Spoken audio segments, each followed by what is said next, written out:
오늘 우리에게 주시는 하나님의 말씀은 요한복음 11장 25절부터 27절까지의 말씀입니다. 요한복음 11장 25절부터 27절까지의 말씀. 이제 봉독하겠습니다. 하나님의 말씀을 경청하십시오. 예수께서 이르시되 나는 부활이요 생명이니 나를 믿는 자는 죽어도 살겠고 무릇 살아서 나를 믿는 자는 영원히 죽지 아니하리니 이것을 내가 믿느냐. 이르되 주여 그러하외다. 주는 그리스도시요 세상에 오시는 하나님의 아들이신 줄 내가 믿나이다. 아멘. 봄의 비극 가운데란 제목으로 하나님의 말씀 선포하겠습니다. 가수 최백호 씨가 부른 내 마음 갈 곳을 잃어란 노래가 있습니다. 그 가사가 다음과 같습니다. 가을엔 떠나지 말아요. 낙엽지면 서러움이 더해요. 차라리 하얀 겨울에 떠나요. 눈길을 걸으며 옛일을 잊으리라. 최백호 씨는 1950년생으로 부산에서 태어났습니다. 태어난 지 5개월 만에 아버지를 잃었고 이후 20살 가을에 어머니마저 암으로 돌아가셨습니다. 이때 그는 식음을 전폐하고 울었습니다. 홀로 아들을 키우신 어머니는 그에게 세상의 전부였습니다. 그때 애절한 심정으로 써놓았던 글이 가사가 됐습니다. 이 노래는 최백호 씨의 데뷔곡이기도 합니다. 가을은 날씨만으로도 슬퍼지는 계절입니다. 떨어지는 낙엽을 보며 가슴 한켠에 찬바람이 불어오는 계절입니다. 그때 이 세상의 전부였던 사랑하는 어머니를 떠나보냈으니 그 마음이 얼마나 슬펐겠습니까? 가을이라는 계절이 죽음과 이별의 슬픔을 극대화시켰던 겁니다. 그런데 이와 반대되는 상황도 있습니다. 날씨가 너무 좋은데, 날씨가 너무나 화창한데 나의 상황은 그와 정반대로 너무나 슬픈 상태입니다. 이런 상황이 예수님의 죽음입니다. 예수님께서는 유대의 절기인 유월절 전야 금요일 아침에 십자가에 달려 돌아가셨습니다. 태음 태양력을 사용하는 유대의 달력상 6월절은 3월 또는 4월입니다. 이스라엘의 기후는 열대성 기후와 온대성 기후로 뚜렷하게 교차됩니다. 4월부터 10월까지는 덥고 건조한 긴 여름이 계속되고 11월부터 3월까지의 겨울은 온난하고 따뜻합니다. 즉 유대인에게 6월절기는 1년 중 가장 활동하기 좋은 때입니다. 민족의 해방을 기념하는 축제를 준비하는 한창에 모두가 들떠있는 그날에 날씨도 화창하고 활동하기 좋은 그날에 예수님께서는 지상에서 가장 비참한 모습으로 십자가에 달려 죽으셨습니다. 좋은 날씨와 처참한 죽음, 이 두 가지가 뚜렷하게 비교되는 순간이 십자가의 죽음입니다. 오늘은 예수님의 고난을 묵상하는 사순절 첫 번째 주일입니다. 사순절은 부활절 이전 주일을 제외한 40일 동안 예수님의 고난을 묵상하는 순례의 절기입니다. 교회는 오래전부터 사순절기의 묵상을 중요시 여겼습니다. 로마 제국이 무너진 후 서유럽 세계를 통일시킨 인물은 클로비스입니다. 클로비스는 프랑크 왕족의 왕국을 건설하고 메로빙거 왕조 시대를 열었습니다. 그는 자신의 왕국의 종교를 기독교로 정했습니다. 이후 프랑크 왕국에서 기독교는 다시 국교가 되었습니다. 이때가 5세기경입니다. 그때는 기독교가 태동하고 400년가량 시간이 지났을 때입니다. 많은 예식이 생겨났고 그중 가장 중요한 예식은 부활절과 사순절이었습니다. 프랑크 왕국은 기독교를 국교화시키면서 기독교의 절기 또한 법으로 정했습니다. 그래서 사순절 기간 동안 백성들은 강제로 예수님의 고난에 동참하기 위해 술과 고기 같은 음식을 먹을 수가 없게 되었습니다. 사제들도 사순절 기간 동안 금식을 힘들어하는데 노동을 해야 하는 백성들에게는 얼마나 힘든 시간이었겠습니까? 그래서 교황은 사순절기를 앞에 두고 축제를 열어도 좋다고 허락합니다. 사순절을 시작하기 전 몸의 만족을 위해 한껏 축제를 벌이는 것이 바로 카니발, 사육제입니다. 말 그대로 고기를 감사하는 축제입니다. 긴 겨울이 끝났습니다. 이제 봄의 기운이 땅을 뚫고 나오고 있습니다. 긴 겨울 움츠렸던 기지개를 켜고 이제 좀 마음껏 뛰놀 수 있는 시간이 왔습니다. 그런데 하필 이 시간이 사순절기입니다. 가장 좋은 날씨에 가장 슬픈 일을 생각하라고 하니 사람들이 견딜 도리가 없었던 겁니다. 이것은 비단 수백 년 전 프랑크 왕국에 속한 국민들만의 고충은 아닐 겁니다. 부활절은 춘분이 지나고 첫 번째 보름달이 뜬 다음에 오는 첫 번째 주일입니다. 춘분은 낮과 밤의 길이가 같은 날로 이날 이후로 하루 중 낮의 길이가 밤의 길이보다 길어집니다. 양력으로는 3월 20일 또는 21일이죠. 춘분은 24절기 중 네 번째 날로 봄의 한가운데 위치하고 있습니다. 그래서 춘분 후 보름달이 빠를 경우 사순절의 시작은 입춘경이며 춘분 후 보름달이 가장 늦으면 거의 경칩 즈음에 사순절이 시작합니다. 즉 우리가 계절을 생각하면 사순절기는 항상 봄 기운이 땅에서 솟아오를 때 시작해서 봄의 정점을 찍을 때가 고난주간이라는 겁니다. 날씨가 가장 좋을 때, 오랜만에 기지개를 켜고 실컷 꽃구경을 해야 할 때가 사순절기입니다. 남들은 꽃구경을 떠날 때, 이제 벚꽃이 한창 펴서 이리저리 놀이를 떠나야 할 때, 그때가 사순절기입니다. 왜 하필 하나님께서는 이렇게 날씨 좋은 날, 예수님의 죽음을 예정하셔서 우리의 마음을 힘들게 만드셨을까요? 어느 선교사님의 이야기입니다.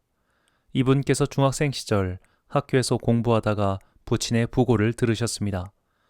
눈물을 흘리며 병원으로 뛰어가는데 날씨가 너무나 좋았다고 합니다. 그때 어렸던 선교사님은 마음으로 소리를 지르셨다고 합니다. 안 된다. 우리 아버지가 죽었는데 이렇게 날씨가 좋아선 안 된다. 비가 내리고 천둥이 쳐야 한다. 하늘도 우리 아버지의 죽음을 함께 슬퍼해야 한다. 이렇게 날씨가 좋아선 안 된다라고 소리를 쳤다고 합니다. 우울한 날씨는 슬픔을 가중시킵니다. 그러나 상쾌하고 따뜻한 날씨는 슬픔을 비극으로 만듭니다. 예수님의 죽음은 인류의 비극이었습니다.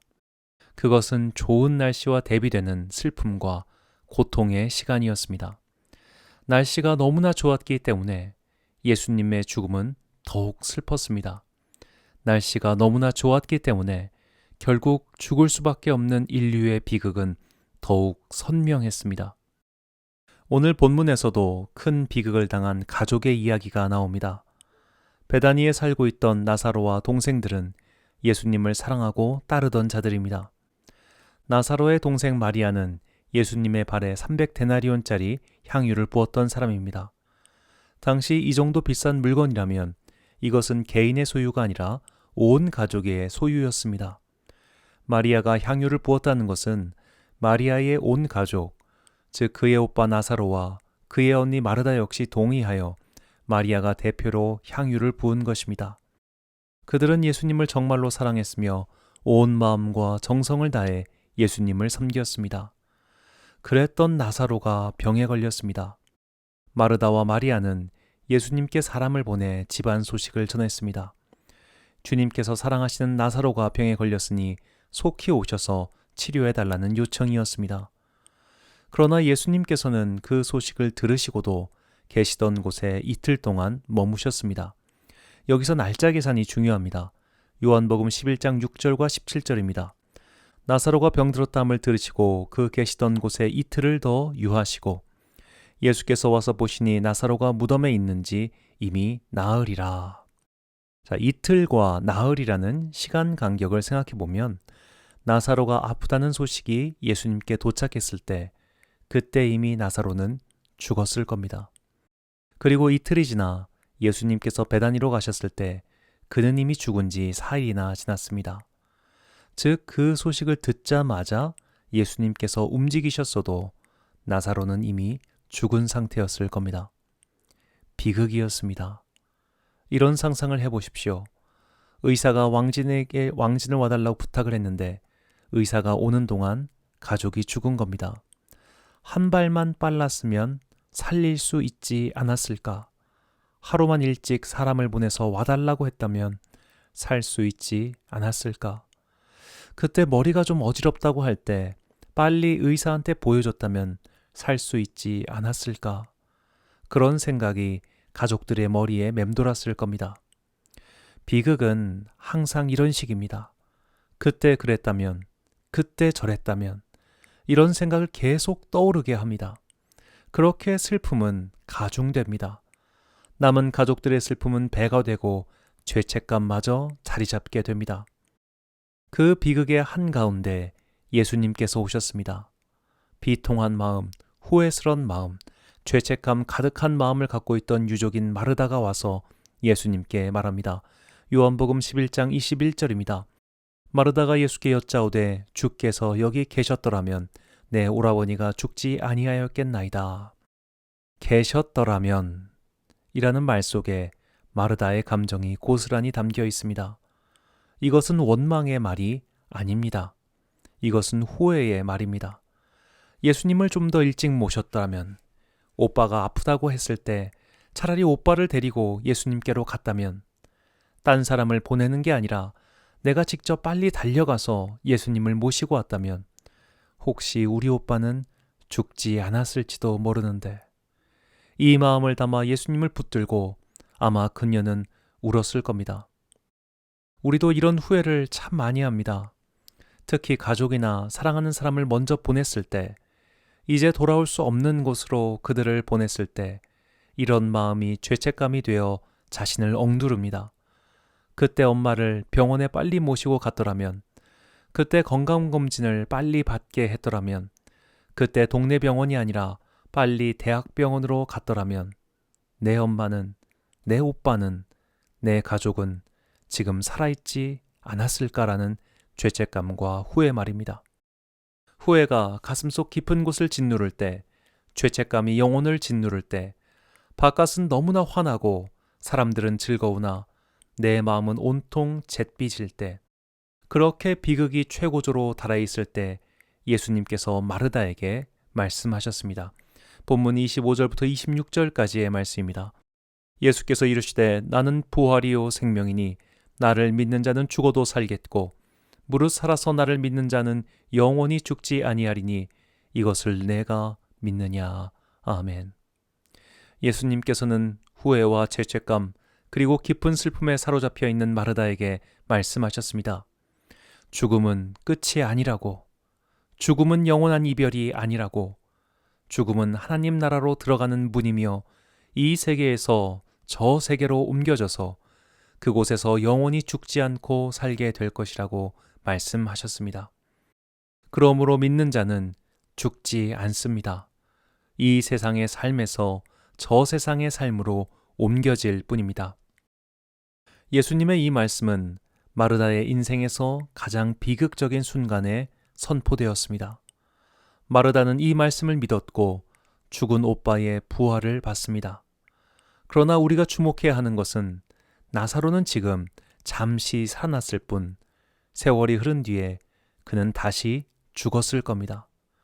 지금 육체의 부활은 잠시 이 세상의 시간을 늘려준 것에 불과합니다. 나사로의 부활은 일종의 모델하우스 같은 역할을 했을 뿐입니다. 그러나 예수님의 부활은 그렇지 않습니다. 그것은 우리에게 영원한 표징이며 약속이었습니다. 그것은 비극의 한복판에서 솟아난 위로의 사건이었습니다. 좋은 날씨, 축제의 첫날, 모두가 환호하고 떠들며 행복해하는 그날에 예수님께서는 십자가에서 죽으셨습니다. 봄의 기운이 솟아오르고 6월절이라는 해방의 축제가 열리던 그때였기에 예수님의 십자가는 더욱 비극적이었습니다. 그러나 그 비극은 비극으로 끝나지 않았습니다. 반전이 있었습니다. 부활이라는 반전이었습니다. 부활이 있었기 때문에 봄날의 비극은 비극으로 끝나지 않았습니다.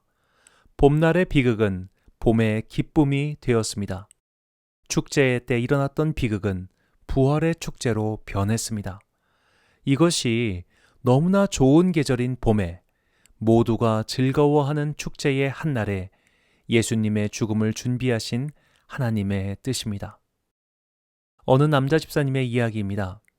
20대 시절 그분은 한 여성과 결혼하였습니다. 결혼하고 얼마 되지 않아 부인은 큰 병에 걸렸습니다.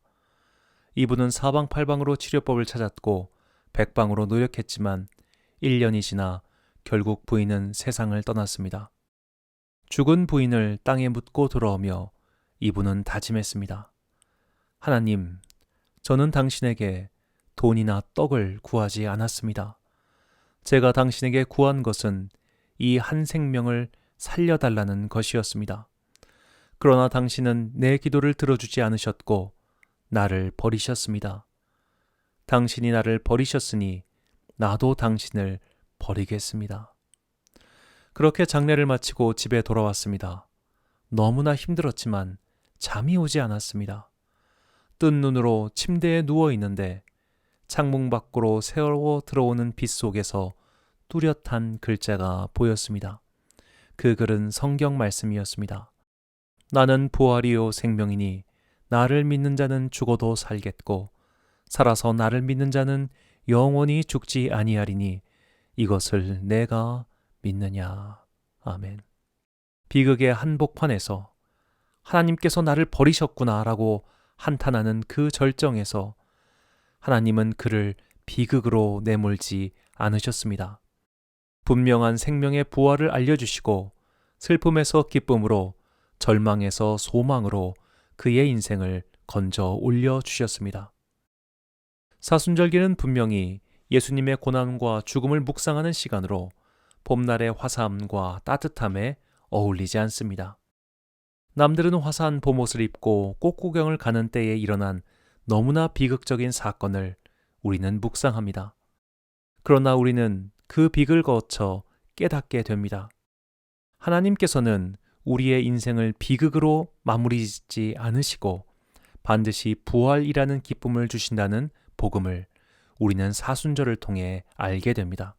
시편 30편 11절 말씀입니다. 주께서 나의 슬픔이 변하여 내게 춤이 되게 하시며 나의 베옷을 벗기고 기쁨으로 띠띠우셨나이다. 아멘. 예수님께서는 이 좋은 봄날에 겨울에 얼어붙은 대지를 뚫고 올라오는 봄의 기쁜 소식이 가득한 그날에 축제가 열리는 그 즐거움의 날에 십자가에 달려 죽으셨습니다. 예수님의 십자가 죽음은 너무 좋은 날에 일어났습니다.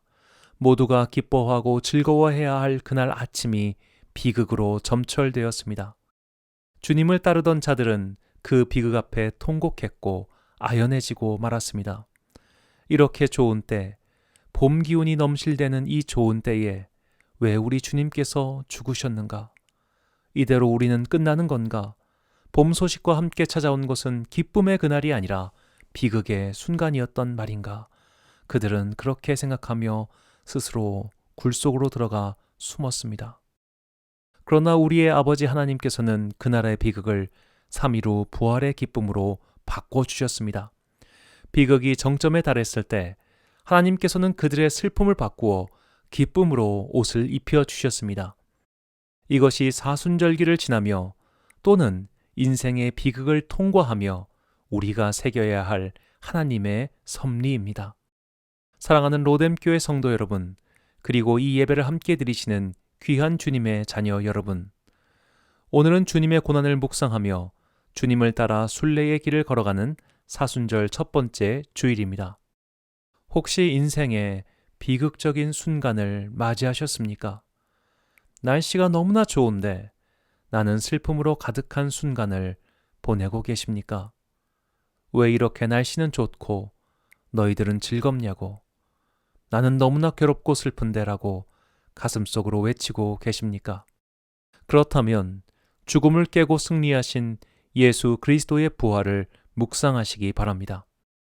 주님께서 너무나 큰 비극적 순간, 그 비극의 정점을 부수고 부활하시어 슬픔을 기쁨으로 바꾸신 것처럼 부활하시며 우리의 주님이 되신 예수님의 권세는 우리를 슬픔과 절망, 패망과 아픔 가운데 내버려 두지 않으십니다. 우리는 비극을 뚫고 기쁨의 옷을 입게 될 것입니다. 내 의지와 노력으로 만들어지는 것이 아닙니다. 주님께서 옷을 입혀 주십니다. 우리는 오늘 마르다처럼 그분을 붙잡고 가면 됩니다. 그분께서 인생의 비극을 맞이한 우리에게 기쁨을 주시며 우리를 부활의 소망으로 인도해 주십니다. 사순절은 슬픔으로 끝나는 절기가 아닙니다. 사순절의 끝은 부활입니다. 이 비극의 순간을 뚫고 마침내 부활하신 예수님의 승리가 기다리고 있습니다. 그러니 슬픔에 함몰되지 마십시오. 이별에 무너지지 마십시오. 고통에 좌절하지 마십시오. 우리가 주님을 붙잡고 가는 한 주님께서는 사망을 이기시고 고통을 없애버리시고 우리에게 부활의 소망과 기쁨을 충만하게 해주실 겁니다. 주님의 부활과 승리를 믿고 사순절 순례의 절기를 잘 지나가시길 주님의 이름으로 축원합니다. 기도하겠습니다. 사랑과 은혜가 충만하신 아버지 하나님, 아버지께서는 너무나 좋은 봄날, 너무나 즐거운 축제 전날에 예수님의 십자가를 예정해 두셨습니다. 화창한 날씨에 모두가 웃으며 떠들고 있을 때 예수님은 십자가에서 죽으셨습니다. 그래서 예수님의 죽음은 너무나 큰 비극이었습니다. 우리도 인생에서 이런 비극적 순간을 마주할 때가 많습니다. 시간을 돌리고 싶을 때가 많습니다. 후회로 가슴을 치는 순간이 너무나 많습니다. 아직도 그 고통과 슬픔에서 헤어나오지 못하고 있는 사람도 많습니다. 주님, 그러나 그 비극이 비극으로 막을 내리지 않고 부활이라는 승리와 기쁨으로 끝이 났음을 깨닫게 해주시니 감사합니다. 우리의 인생이 후회와 절망이라는 비극으로 끝을 맺지 않는다는 것을 예수님의 부활을 통해 알게 해주시니 감사합니다. 이제 우리도 영원한 부활과 생명 되시는 예수님을 붙잡고 살겠습니다. 아무리 큰 비극이 닥치더라도 예수님을 붙잡았던 마르다처럼 주님을 떠나지 않고 붙잡고 있겠습니다. 주님께서 이 손을 더욱 꽉 붙잡아 주옵소서. 슬픔과 비극, 눈물과 고통이 가득한 우리의 인생을 부활의 기쁨으로 변화시켜 주옵소서. 사순절, 순례의 절기를 맞이하여 우리 안에 예수님의 부활 소망이 더욱 확실히 자리 잡기를 소망하오며 이 모든 말씀 부활의 산 소망 되신 예수 그리스도의 이름으로 기도드립니다. 아멘.